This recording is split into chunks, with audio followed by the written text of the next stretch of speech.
Public line mission में आपके साथ विकास रावत। ग्वालियर इस वक्त हम हैं और हमारे से जुड़ रहे हैं ज्योतिष आचार्य पंडित ऋषि कांत सर, जो कि आज हम उनसे कई सारे मुद्दों पर चर्चा करने वाले हैं। कई सारे सवालों के जवाब आज वो देने वाले हैं, चाहे वो चुनाव को लेकर हो या देश में जिस तरह की जो गतिविधियां चल रही हैं हिंदू धर्म को लेके।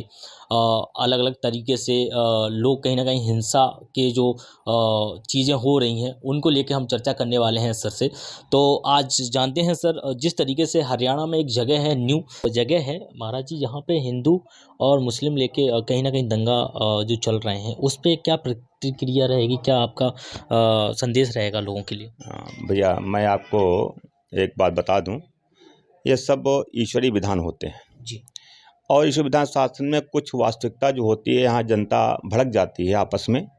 का कारण है कि हिंदू मुस्लिम धर्म अलग अलग दोनों के धर्म होते हैं जी। और दोनों अपने अपने धर्मों पे अपना अपना कार्य क्या करते हैं, लेकिन कोई बीच में जो अराजक तत्व आ जाते हैं, उन अराजक तत्वों की वजह से ही ये समस्या उत्पन्न हो जाती है कि इसमें जो कुछ उपद्रव कर देते हैं लोग।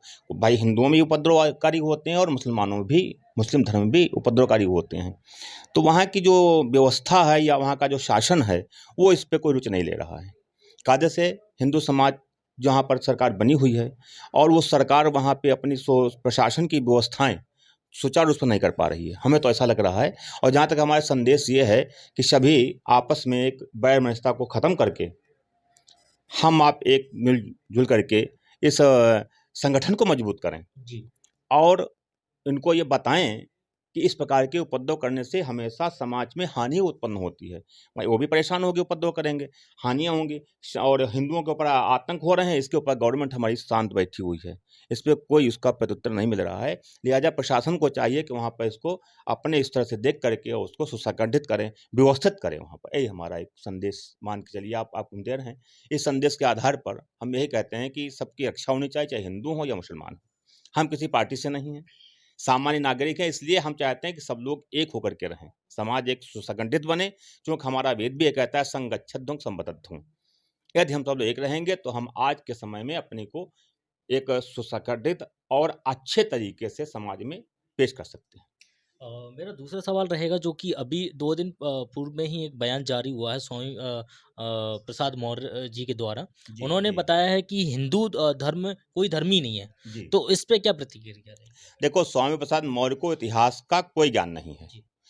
और ये पढ़े लिखे तो कुछ है नहीं, हमको लगता है ऐसा है, क्योंकि ऐसा बयानबाजी करते रहे हमेशा, आज भी बयानबाजी कर रहे हैं। उनको हिंदुओं के विषय में जरा भी जानकारी, हिंदू धर्म है क्या, हिंदू धर्म कब से प्रचलित हुआ, लागू हुआ। हमारा एक ये सनातन धर्म है, सनातन धर्म से ये सारे धर्म उत्पन्न हुए हैं, चाहे वो आपका वैदिक मुस्लिम धर्म हो, ये सारे धर्म इसी से उत्पन्न हुए हैं। जैन धर्म है, ईसाई धर्म है, क्रिश्चियन धर्म, नाना प्रकार के सनातन धर्म में एक बीज बोया गया तो उसके पौधे और उसकी शाखाएं उत्पन्न हो गई। अब स्वामी प्रसाद मौर्य कहते हैं कि हिंदू धर्म कोई धर्म नहीं है। तो अगर हिंदू धर्म कोई धर्म नहीं, इसमें जो 4 वर्ण बनाए गए हैं हमारे यहाँ, ब्राह्मण क्षत्रिय वैश्य और शूद्र, 4 ही वर्ण हैं। हमारी गीता कहती है चातुर्वर्ण्यम मया सृष्टम गुण कर्म विभागशः। जो ये 4 वर्ण बने हुए हैं, ये गुण के आधार पर उनका विभाजन कर दिया गया हमारी भारतीय संस्कृति में। और ये एक शब्द उन्होंने और बोला था, ब्राह्मणों के पद जो बोला उन्होंने। उन्होंने बोला है, एक और शब्द ये बोला है कि ब्राह्मणों ने हिंदू धर्म को अपने निजी मतलब फायदे के लिए, मतलब स्वार्थ के लिए। स्वार्थ के लिए तो बोला। जो ये बोल रहे हैं निजी स्वार्थ के लिए, तो ये इनका बिल्कुल गलत बयान है ये। देखिए, ब्राह्मणों का एक हमेशा से ये उद्देश्य रहा है कि हम सभी समाज को लेकर के चलें और आज जो ये सनातन धर्म हमारा बचा हुआ है, केवल ब्राह्मण के बल पर ही बचा हुआ है, हमारे संत समाज के बल पर बचा हुआ है।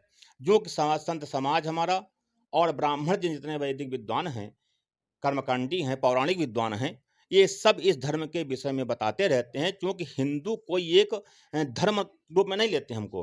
हिंसया दूयते इत हिंदू, जो जिनको हिंसा न पसंद हो, हिंसा न करने वाले ही हिंदू होते हैं, चाहे वो मुस्लिम हो या हिंदू, ब्राह्मण हो, क्षत्रिय हो, वैश्य हो, शूद्र हो, कोई भी हो सकता है। और रही बात जो उन्होंने कहा ब्राह्मणों अपने स्वार्थ के बस ये कार्य करना शुरू किया, तो ये नितांत गलत है, इनको इसका भी ज्ञान नहीं है। हमारे यहाँ समाज में कोई भी कार्यक्रम होता है तो हम चारों वर्णों को क्या, सारी 7 जातियों को लेकर के चलते हैं। आप स्वयं जानते होंगे स्वामी प्रसाद मौर्य के यहाँ क्या बच्चों की विवाह इत्यादि नहीं किए होंगे क्या? और या उनके यहाँ क्या आचार्य लोग नहीं आए होंगे? जी, जी। तो उनके जब आचार्य लोग आते हैं तो ये विवाह में एक बड़ी परंपरा होती है कि एक समाज को जोड़ने की बात आती है। आचार्य जी वहाँ होंगे, ब्राह्मण ही होंगे। जी, बिल्कुल। जी। उसके बाद में हम नाई को नापित को बुलाते हैं, नाई को बुलाते हैं। नाई का कर्म होता है नाखून करना, रंग लगाना। तो हमने समाज को जोड़ा या इसको हटा दिया? जी। इसके साथ में हम मोची को बुलाते हैं। मोची हमारा आता तो लड़के के लिए जूते बना लाता था, लेकिन अब आज की परंपरा में इस समय इन लोगों ने ही जातिगत अपभ्रंश पैदा करके सारी जातियों को अलग कर दिया। उन्होंने ब्राह्मण समाज बना दिया, उन्होंने क्षत्रिय समाज बना दिया, उन्होंने वैश्य समाज बना दिया, जैन धर्म बना दिया। ये सारी की सारी राजनीतियां ये हमारे जो राजनेता हैं, स्वामी प्रसाद मौर्य जैसे मूर्ख नेता यही कहते हैं। बाद बाकी जो सनातन धर्म का पढ़ा लिखा विद्वान होता है, वो इस बात को कतई नहीं कहता है। वो तो कहता है कि हम ब्राह्मणों का ये काम है, हम सबको जोड़ते हैं। सबको जोड़ करके सबके साथ रहते हैं और सबके कार्यक्रम होते हैं कहीं को। लेकिन ये इन लोगों ने ही एक जाति में अंतर पैदा कर दिया। सबसे बड़ी गलती तो इन नेताओं की है, जो नेताओं ने ये कार्य प्रारंभ कर दिया। अपने वोट बैंक मजबूत की। अल्लाह ब्राह्मणों को कर देंगे तो ब्राह्मण वोट नहीं देंगे। अब उनकी प्रसन्नता दलितों को जोड़ने की है। दलित कहाँ अलग हुए हमसे? या ब्राह्मणों ने कहीं अलग किया? नहीं किया। ये केवल इन मूर्खों राजनीतिज्ञों की बात है ये, और किसी की नहीं बात। और अभी एक और जो चल रहा है ज्ञान-वापी को लेके चल रहा है, जो कि जी। सर्वे चल रहा है अभी। जी। और कहीं न कहीं दोनों पक्ष एक उम्मीद में हैं कि किसके हक में ये फैसला जाएगा। जी। जहाँ तक हिंदू धर्म की बात की जाए तो उसमें कई सारे ऐसे चीज़ें देख उम्मीद में हैं कि किसके हक में ये फैसला जाएगा। जी। जहाँ तक हिंदू धर्म की बात की जाए तो उसमें कई सारे ऐसे चीज़ें देखने को मिली हैं जो कि हिंदू धर्म से जुड़ी हुई जी। हैं। जी। तो आप ज्योतिष में कहीं न कहीं बहुत मतलब आपको जो नॉलेज है, ज्ञान है, जी। उसके अनुसार कहीं न कहीं क्या फ़ैसला रहेगा? जी। ये थोड़ा-सा बताएँ। बात आपने बहुत अच्छी पूछी है जी। कि ज्योतिष का खैर थोड़ा बहुत तो ज्ञान रखते ही हैं, और ज्योतिष विषय ही मेरा मुख्य विषय रहा है शुरू जी, से। जी। और आज ने जो भी अब प्रश्न किया ज्ञान वापी के विषय में, देखिए ज्ञान वापी में आज से उसके प्रतीक चिन्ह नहीं मिले हमको। और ये हिंदू धर्म सनातन धर्म का रहा है और रहेगा, और उसके पक्ष में ही हमारी सारी व्यवस्थाएं। अभी पिछले उसमें कुछ निर्णय आए हुए थे, जबकि हमारी गवर्नमेंट सरकार को ये आदेश दे देना चाहिए था कि वहाँ पर निर्माण कार्य शुरू किया जाए। शंकराचार्य महोदय हमारे श्री अभिमुक्तासुरन जी महाराज इस पे काफ़ी प्रयत्न किए, प्रयास का उनको भी जाने से वहाँ रोका गया। तो ये राजनीतिक और वहाँ के प्रशासन की जो व्यवस्था रही ये ठीक नहीं थी। लेकिन आज भविष्य में हम आज ये भी कह रहे हैं, भविष्य में ज्योतिष शास्त्र के आधार पर देखा जाए या सनातन धर्म को लेकर के देखा जाए, ये है जो भगवान विश्वेश्वर महाराज का ज्ञानवापी का जो स्थान है, ये वही रहेगा और ये सनातन धर्म के पक्ष में ही आएगा। अभी एक और चीज़ है जैसे कि बागेश्वर महाराज जी की बात करी जाए और भी संतों की बात की जाए, तो हिंदू धर्म और मतलब एक कहीं न कहीं एक मुद्दा लेके चल रहे हैं, जिसमें बताया जा रहा है कि भारत एक हिंदू राष्ट्र देश बनना चाहिए। तो इस पे एक क्लियर करिए कि कहीं न कहीं लोगों को लग रहा है हिंदू राष्ट्र है क्या? हिंदू राष्ट्र एक्चुअल जी, में है जी। क्या? उसकी परिभाषा थोड़ा-सा बताइए? देखो, हिंदू राष्ट्र का मतलब ये है कि हमारा भारतवर्ष तो सनातन धर्म का देश रहा है। जी। क्योंकि हमारे यहाँ भारतवर्ष में ही सारे भगवानों के अवतार हुए। राम का अवतार अयोध्या में हुआ, कृष्ण का अवतार मथुरा में हुआ। जी। जितने भी हमारे देवताओं का अवतार हुआ तो इस भारतवर्ष में ही हुआ है। भारतवर्ष हमारा सनातन से ही हिंदुत्ववादी रहा है। हिंदू को एक विशेष धर्म नहीं मानते हैं।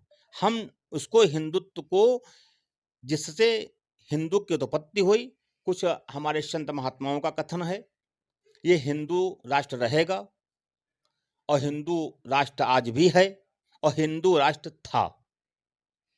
तो इसके लिए हम यही कहना चाहते हैं कि ये हमेशा हिंदू राष्ट्र की एक मांग की जा रही है। तो ये हम सब पहले बता चुके हैं आपको, संगच्छध्वं।